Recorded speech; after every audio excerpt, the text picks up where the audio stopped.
जय श्री राम साथियों। साथियों, राम जी वन में सब ऋषि मुनियों से मिलते जुलते आगे को बढ़ रहे हैं। तो ऋषि मुनियों की एक टोली राम जी को उस जगह ले जाती है जहाँ हड्डियों के ढेर पड़े हुए हैं और उनसे शिकायत करती है कि राक्षसों ने बहुत सारे हम ऋषि मुनियों को खा डाला है, उनकी हड्डियों का ढेर दिखाती है। आज इसी प्रसंग को हम आपको सुनाएंगे। जय श्री राम।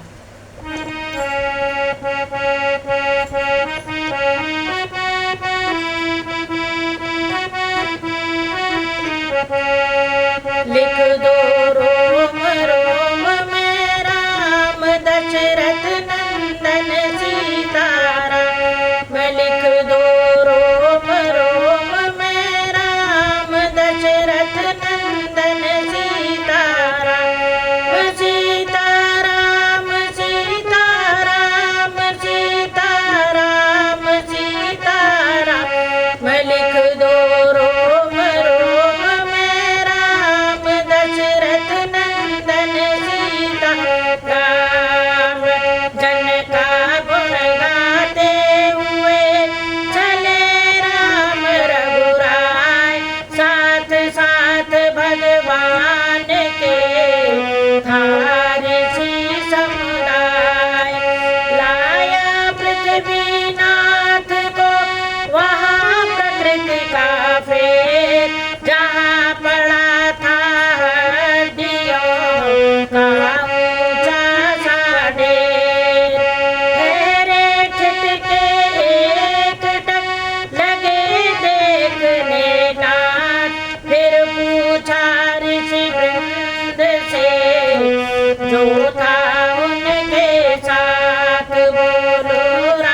दबाएंगे, पृथ्वी का भार हटाएंगे।